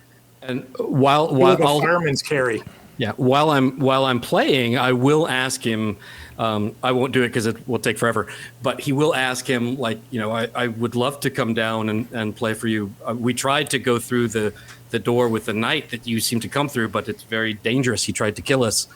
Is there a safe way that I can come join you? Indeed, there is, of course. If you enter through the door in the entrance chamber, let me consult my map really quickly. The lion door. That has the smiling brass lion face. You should find me directly. Of course, I do have to maintain order in the halls, and so I may not be in residence, as it were, depending on when you choose to visit, but my home is open to all who seek peace and harmony within the cauldron. This is very apt. Yes, this is what I live for. And you, Sir Wilder, sober up. Behave. I am not your father. And I hear you. I know, and I hear you, and of course, but you do remind me of him a bit. And I want you to consider the squire thing. Maybe in the future. He just sort of that paw that was on you, it sort of just pats you on the head. It's like, I'll keep it in mind. I'm sure someday you'll be a worthy knight. And he sort of rolls his eyes, and then he tucks it. He kind of whirls around, shakes his tail spikes at all of you, and descends the stairs back down into the wine cellar. I'll follow him with a bucket of water. Okay. Get going on this. As you follow with a bucket of water, he kind of gives you a significant look, glance askew, raises one eyebrow, and sort of looks over your shoulder at all of your companions, doesn't it suck that we fairies have to deal with these fucking mortals? Basically, is the look he's giving you. So he's a racist manticore. Fine. And then he moves through the eastern door. You hear his voice mumble something quietly beyond that door as you're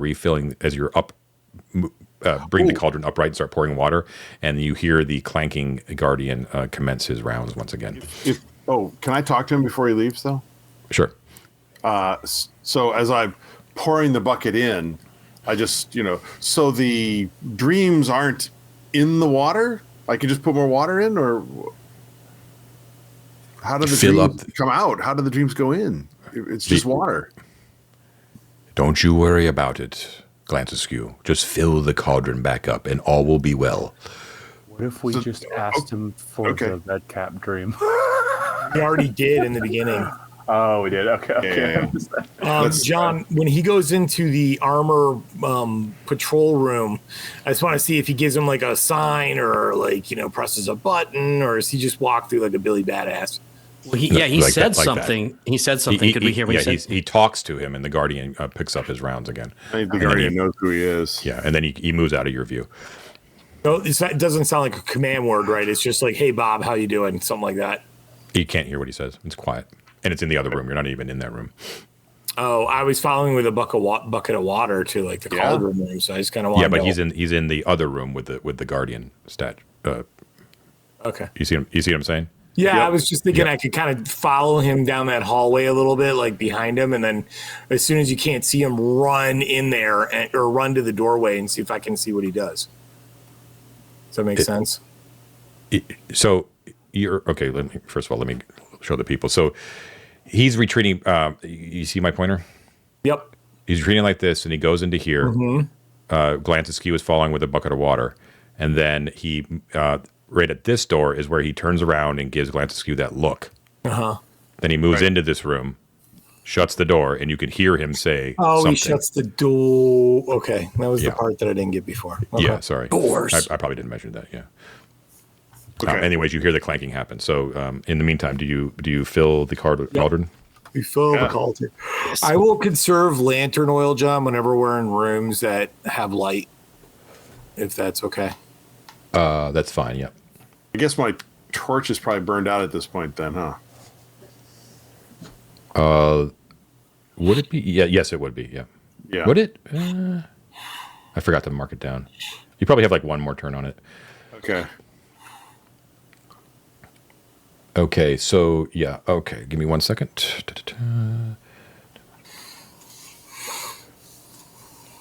Okay. So I don't know. However long it takes to refill the cauldron, we should definitely do that. Right. And then we got to figure out how to get dreams out of this thing. Yeah. So you're refilling the cauldrons. Yeah. So the as you're refilling the cauldron in the room, something interesting happens. Ah. That sounds good. Yeah. So the as you're refilling it, the water is kind of filling back up. It doesn't appear to be anything but water at this point, right? As it's basically taking like 2 turns to fill everything up as you're going back and forth between the kitchen and here through the wine cellar and all that kind of stuff. You can see at one point where you're in the midst of filling up the cauldron that the northern tapestry actually starts to change a little bit, and you see the Duke who cherishes dreams animate. I pulled that down. Oh, you pulled it down. I'm Remember? sorry. Yeah, I loosened the threads. So Okay, so we'll say it's the southern one then. The purple wolves drinking the wine. Okay. Yeah. They actually animate themselves. And in the table that they're all sitting around, like that poker table sort of thing, the table itself turns, and you see like an image starts to appear on the table, and it shows what appears to be an exact depiction of the entrance hall itself that you entered into. Huh. So it shows like a circular golden tiled floor with a dome ceiling with wooden beams, the wooden hat stand, right, the golden glow in the room itself, and the tapestry that hangs in the center. Is there any figures in that room, John? Like, is it like almost like a moving picture where you see somebody walking through the room or something like that? No, it appears to be static. Oh, is my hat still there? I put my hat on the hat rack. Your hat is still there, yeah. Okay. Well, that's good. Right. So this picture changed when we added water to the cauldron. Yeah, not like the moment that water touched the cauldron that it just changed, but it's like over the course of the 2 turns that you're lugging this water back and forth, that picture slowly takes shape on the tapestry. You have a feeling it probably was happening for a while, probably over the course of this job that you've been doing, but you only noticed it when it became noticeable to the human eye, right? In the meantime, though, after 2 turns are done, the cauldron has been righted and filled, and once it reaches the lip again, you see the vaulted chamber with the 2 chests of gold with the House Gillifer signs once again manifest in the top. John, I'm going to unfold the tapestry with the that I had folded up previously. I want to see if that one has changed also. That has not changed. Okay. So let's test and see if the pewter stick causes it to change, the image to change again, or if that was just a coincidence. You want to try that? Yeah. So it does. Yeah. It changes into the exact same thing. The next thing that you saw, which was the study with the 3 scrolls on the desk. So maybe keep stirring, or whatever it took with the pewter to get it to change. You want to stir again? Yeah. Okay, so you stir one more time, and it changes again. This time, once again, it's an interior room. It's a chapel this time, and there's an altar in the chapel, and on that altar there are 3 vials. All right. I wonder if the pewter rod is like the selector and the copper rod is like the enter. John, I'm going to go head first into the cauldron. Great. I'm gonna go more extreme than what Glance Askew did, and I'm going to try and reach for those holy vials, which must be powerful magical artifacts of my god, and try and get them. Okay, are you literally putting your entire body in, or are you just sort of like waist high, like diving in, like dipping your top half of your body? I'm gonna try and see if it's kind of like the cauldron that when we first came in. Like if I end up hitting the ground, hitting the bottom of the cauldron, then obviously I won't go any further, right? But I'm gonna try and go all the way in. Okay, all right. So I just mean, like, are you like lifting one leg over than the other and sort of lowering yourself that way, or are you going head first into the cauldron? That's what I'm Head asking. first. Head first. Okay. So you see Friar with his monk just dive right in, and you hear like a dunk, and you see his little sandaled feet like just twitch for a second. And he sputters out completely sopping wet, and can confirm that he has not entered a chapel. Does the bottom edge of his like little brown friar robe like Yeah, tent absolutely. on his naked 100%. legs?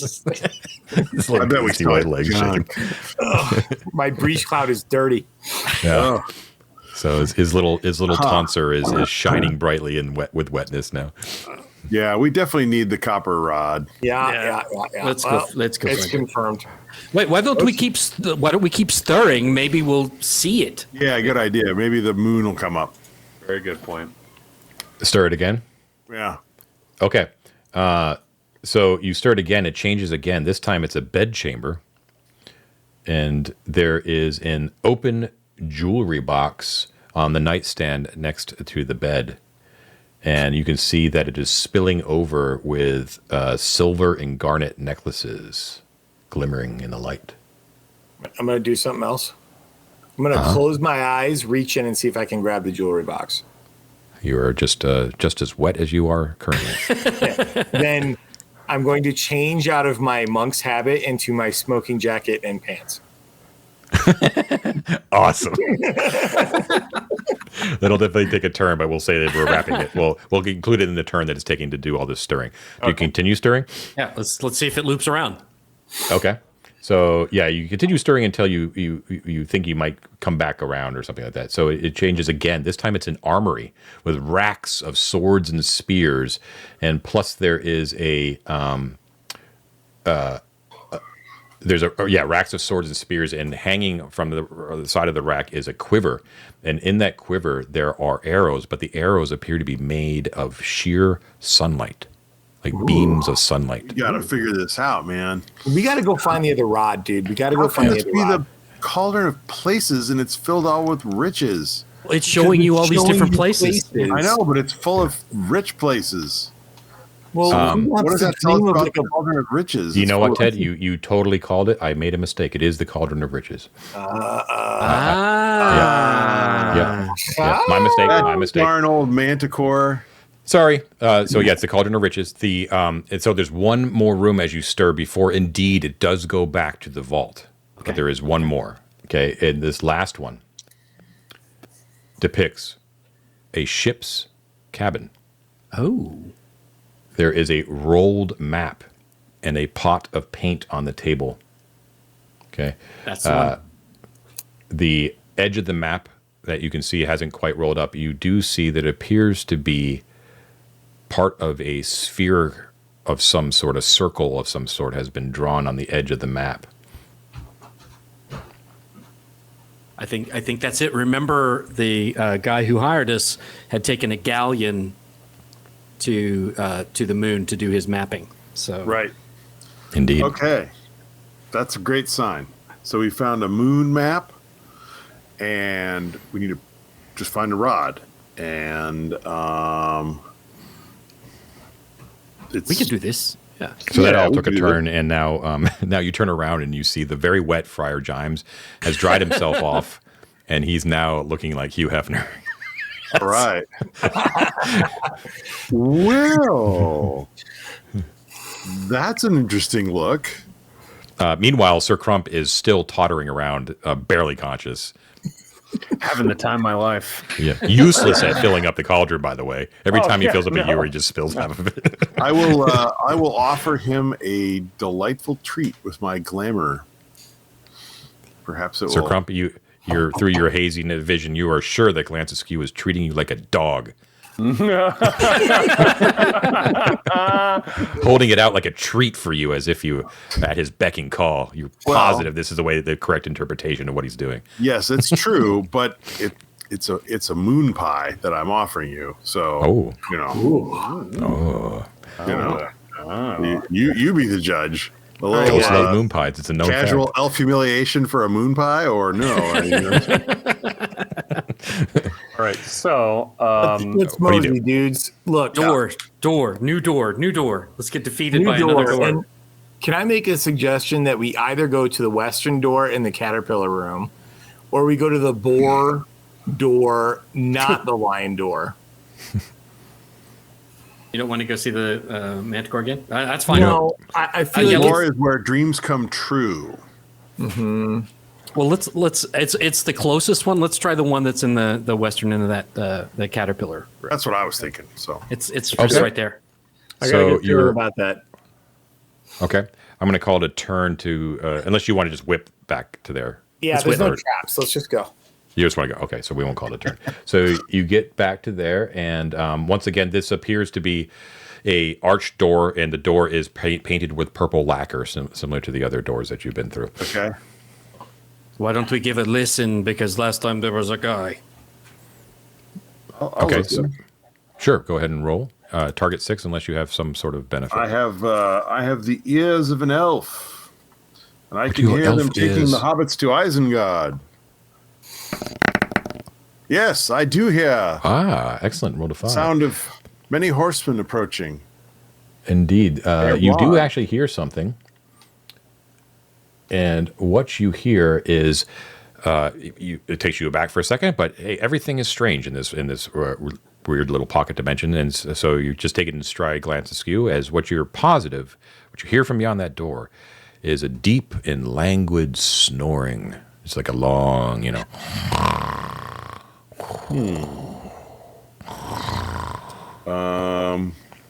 That's probably Meanwhile, good. it jives perfectly with the contented purring and low munching of the caterpillars around you, as they all sort of looking at you and wondering what you're about to do.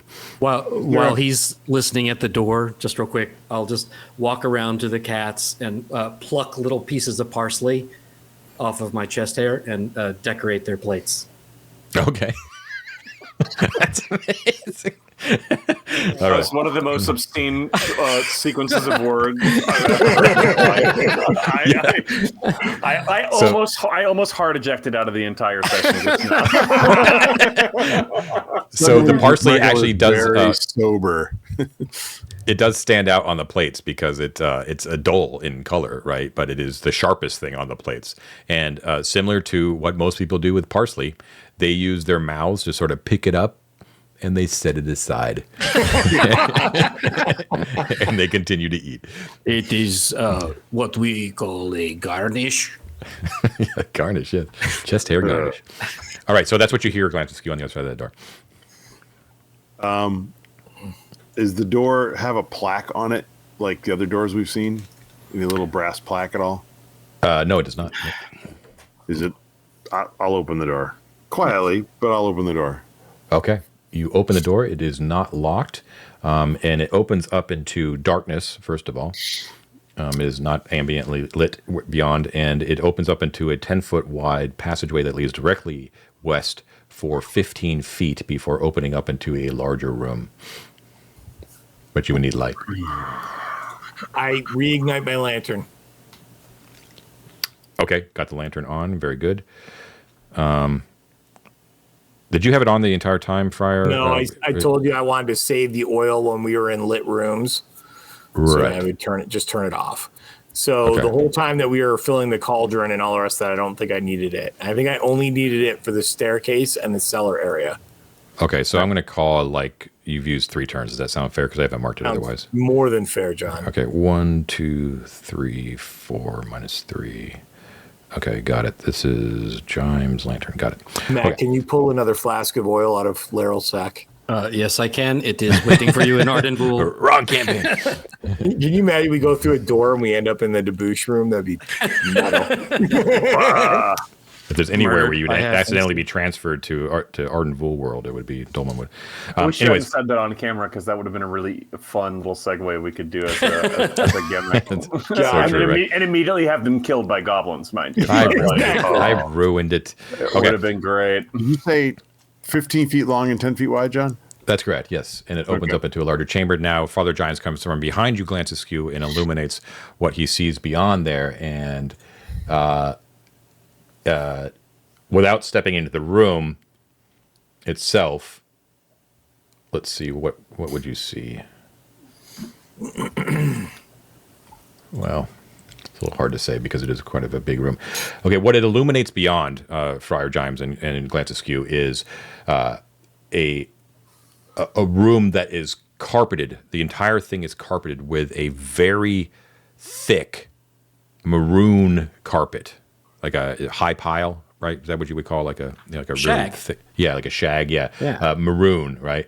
And you can see off in at the edge of your torchlight against the western wall, Friar. You see at least one very plush silk canopied bed.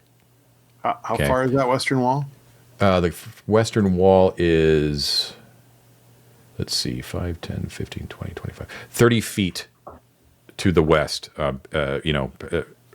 past the quarter that enters into the room. So at the edge of the torchlight. Okay. So And you can see that the room kind of expands to the north and south as well, but because the lantern is sort of focused down the hallway, I can't really tell you more. Okay. but the western wall is here. 30 feet. So double that. 5 feet squares. Oh, okay. So are we? You're at the edge of that corridor. We're at the Mike. end of the corridor. We entered the corridor. Yeah, Like your 30 Zoom feet away from that. Okay. Okay. So there is, you can see that around the bed frame, at the lower part of the bed frame, there appears to be some sort of inscription that you can't quite make out. And All right. you can definitely hear, much louder now, you can hear snoring. It's a long, low snoring, but you don't see where the source of it is. There's It no appears like to be lump sort of- in the bed. There isn't, and once again, this is a silk canopy bed, so you actually can't see the bed top. You can kind of see the outline of it through the sheerness of the silk drapes from the canopy. Oh, it's got like side curtains. Yeah, Ah, yeah, okay. exactly, yeah, and it's illuminated by the lantern light at the very edge of it, right? But you can't really tell what the contents of the bed are, and the snoring appears to be ambient, like you can kind of hear it in the room in general. And I'm sorry, one more time. How big is the bed? It's a normal human-sized bed. Okay, it's not like a monster bed, like a giant. Okay, Nope, it's just a canopy, so it's like really luxurious and big. okay. I want to take my staff.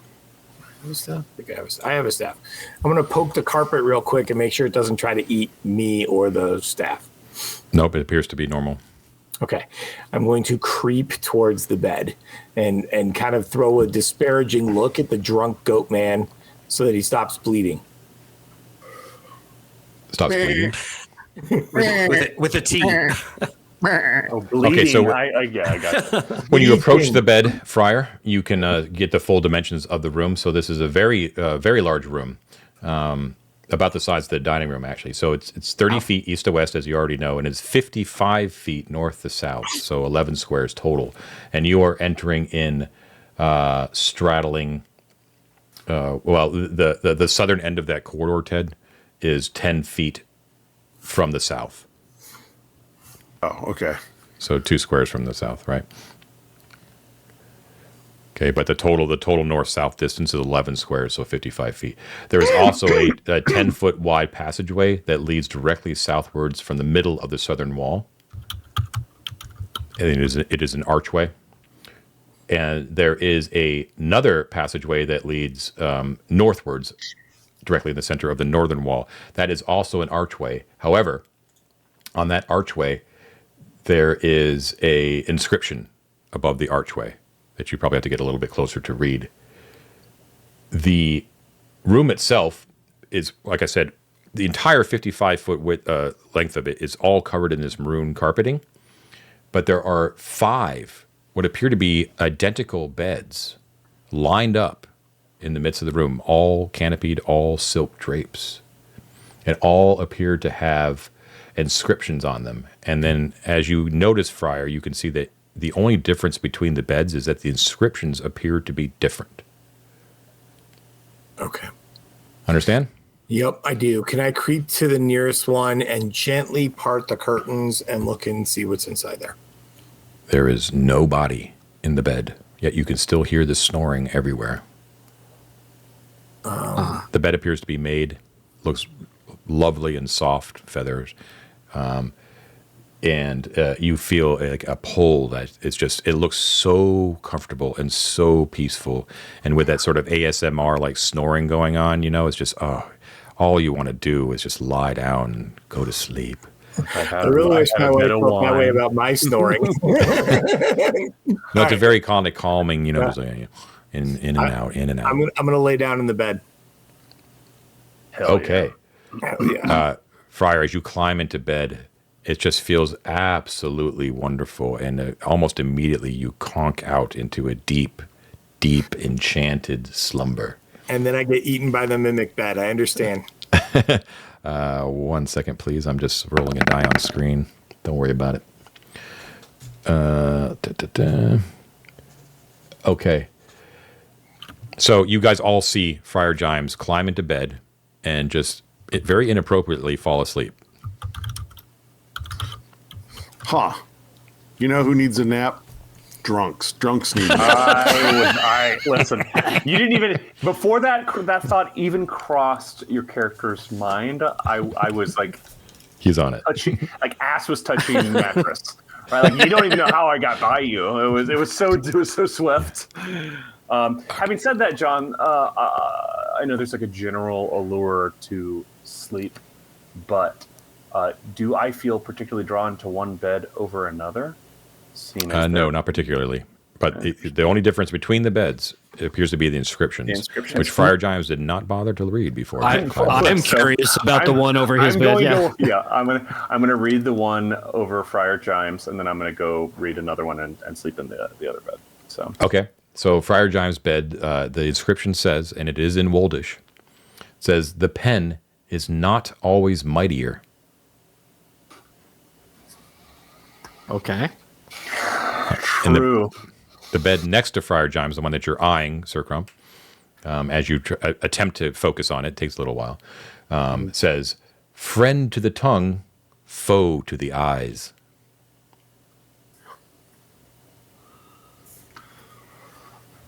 All right, so we are. It looks so comfy, Sir Crump. Oh no, I mean I'm. Listen, name a better friend. Foe. Anyway, it doesn't matter. I get into bed and I pass out. You do. You fall into a deep slumber. Don't worry about what I roll here. Oh no. You are asleep. Asleep. Can someone try dragging me out of the bed and see if it wakes me up? I'm going to dip his hand in warm water first. Oh. My smoking jacket and pants, dude. Oh, I don't want to ruin that. Yeah, let's. Well, let's try I don't want to interrupt his nap. He seems like he let's really read needs the rest it. of the beds, then we'll. Yeah, that's what do the other beds say, John? Okay, so if the two of you who are awake and actually being responsible, look at the beds. Although you also feel the pull. It's just like a lovely room. You know, all the sounds dampened because of the maroon carpeting. Right, it's right. quite lovely. The other beds say loyal if you're lucky, and another one says even pigs may fly, and the fifth and last bed says finest spirits, teardrops, and dreams. Oh, teardrops. That's a recurring theme in here. Yeah. All right. I don't know what to do. I also do not know what to do. So I guess let's wait. There's also the inscription on the archway leading northward, which you haven't looked at yet. Right. Oh yeah, what does that let's say? So that says above it, it says tears of wakefulness and dream, trusty red and tricksy green. Getting a strong impression from my dear goat friend, Dr. Freud, that our Duke is going through a major depression episode and sleeping away his days. So as you guys have, the Glance Askew and Grima have just searched the rest of the beds and read them and checked out the inscription, a turn passes. And after that turn, Crump, you wake up, so refreshed, your mind clear, sober, absence of headaches. Amazing. It's fantastic. And you remember a very vivid dream as your hoofed feet hit the floor. And you stretch. You remember you being in a field with beautiful women who were picking out from the ground onions and putting them in baskets.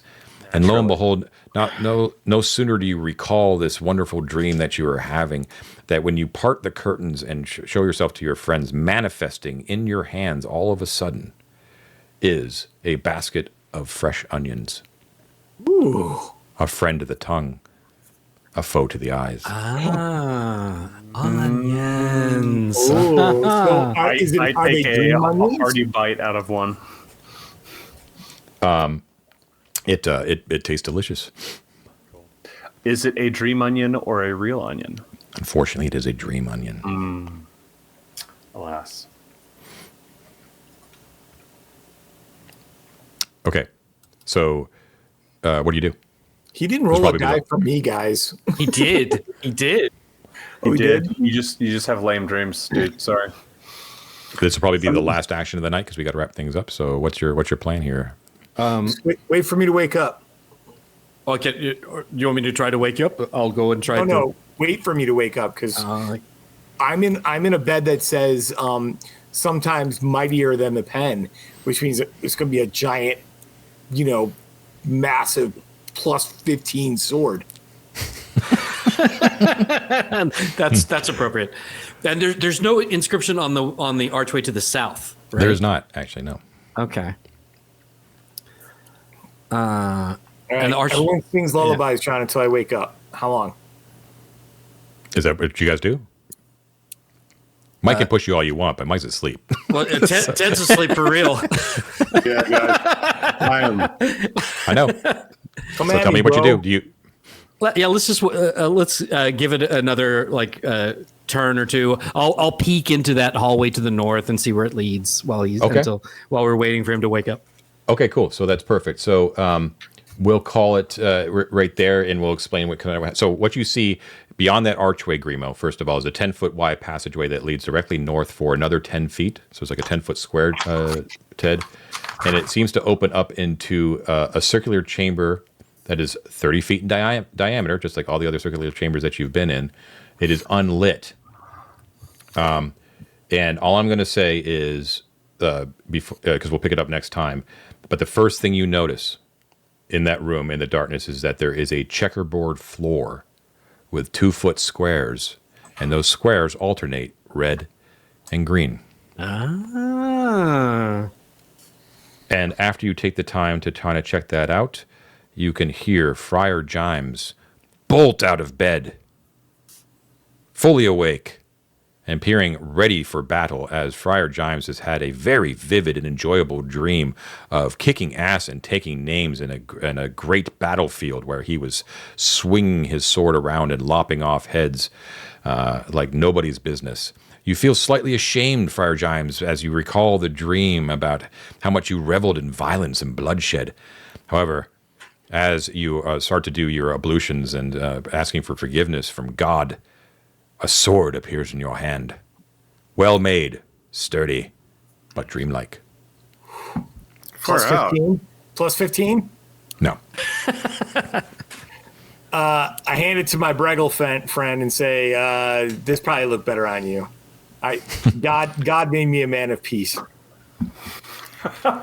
Thank you, friend. I trust that this will be useful for as long as we remain here. So it feels solid in your hand, right? But you can definitely tell, because you're kind of attuned to it now, that this is definitely a blade of dream.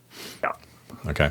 But so just be aware. So mark it for your encumbrance, but mark that it's a dream blade. Okay. In my dreams, Sir Bregel, it was named Codwalloper. Godwalper, I love it. Awesome.